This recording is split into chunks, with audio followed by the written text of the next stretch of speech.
As the myths would have it, the demigod Hercules and his men set sail on the Mediterranean, aboard 9 ships in search for the fabled Golden Fleece.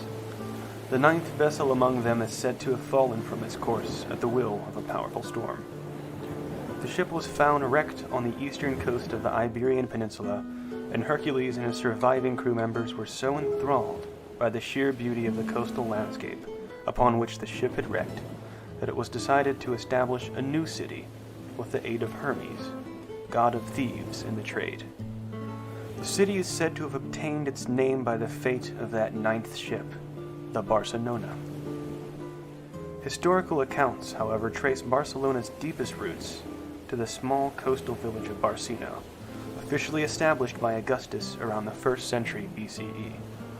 A small colony built for retired Roman legionaries, Barcino grew into what was considered the largest Roman coastal settlement outside the city of Rome itself. The settlement's elevated location near a natural port just off the Balearic Sea made it ideal for managing Western trade by both land and sea. Similarly, Barcino's location on the fertile Iberian Peninsula made it the perfect center for nurturing what is now likely the single largest agricultural market in Western Europe.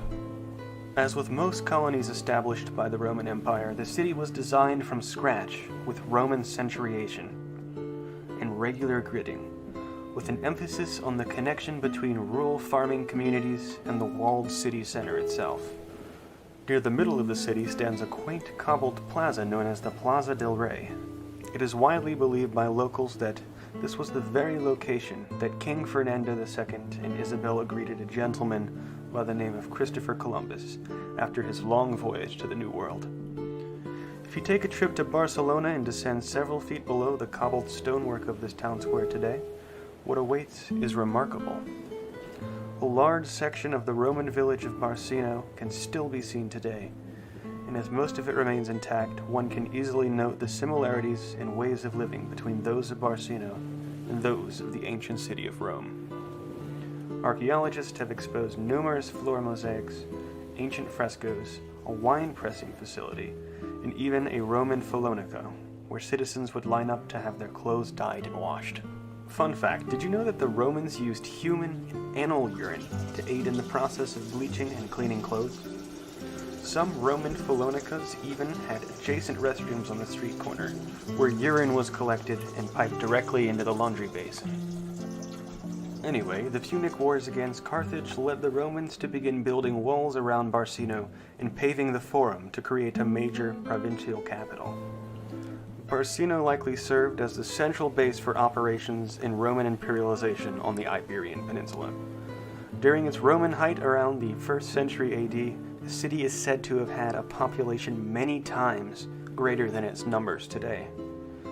And as archaeologists have unmasked, they too lived with many of the conveniences and luxuries enjoyed by citizens of the city of Rome. Among the ruins beneath the Plaza del Rey lie evidence of hot and cold bathhouses, a vast network of long canals and aqueducts, and a central forum. These ruins beneath the Plaza del Rey are widely thought to be among the most expansive subterranean Roman ruins in the world.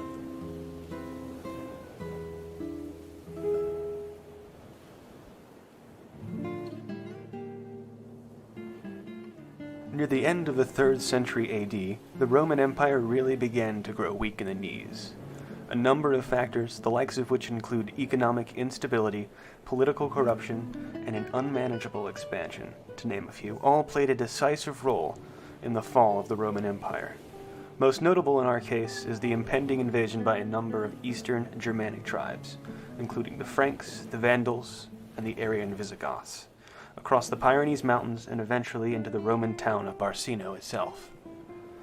The previously established town of Barcino eventually developed into a principal economic center for the Christian Visigoths in the west, and imperial military and cultural influence in the area slowly faded out in concession to such expanding tribes. Publicly funded martyrs' basilicas began construction, and we see the bishop begin to play major roles in Barcelonan civic duties.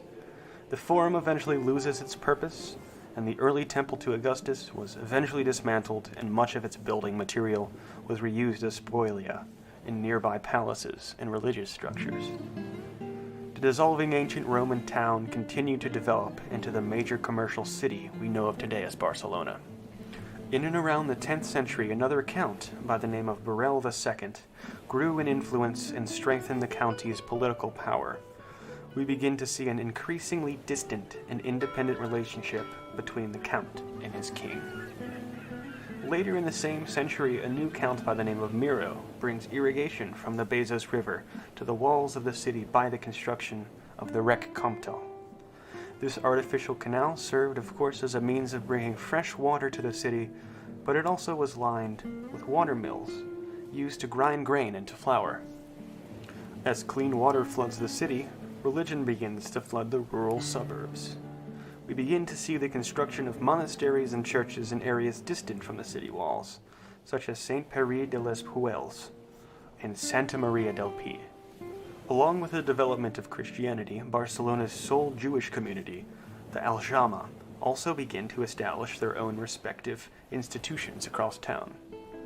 During these critical times of city-wide development, we see the expansion of walls containing the city, as well as the construction of the city's very first of many ports built to increase trading efficiency. In 1298, the Barcelona Cathedral, also known as the Cathedral of the Holy Cross of St. Eulalia, had begun construction by decree of James II of Aragon and Bishop Bernat Peligre. The building's formal name is dedicated in honor of the patron saint of Barcelona, Eulalia, who is said to have been martyred at the age of 13 during Barcelona's imperial era. The construction of the building itself, however, stands as a pinnacle in the western spread of Christianity and a timeless icon in Gothic architecture. The year 1469 marks another pivotal point in Barcelona's history. This year marks the year in which the king and queen we all know and love are married, Fernando II of Aragon and Isabella of Castilian. As with many marriages among royalty, political and military strength can be gained. After the marriage, we also see the continued exponential growth of Christianity for the city, particularly Catholicism in the west and in the far west. As you know, these two sent a certain somebody on a field trip just over the horizon. But that's a story for a different day. During the mid-1600s, we see a major upheaval in the history of Barcelona and all of Spain. With a sharp decline in Spain's economy due to the Ottoman blockage of eastern trading routes, the government and its people really start to struggle. A massive revolt dubbed the Reapers' War broke out in response to the demands of the Castilian King Felipe IV.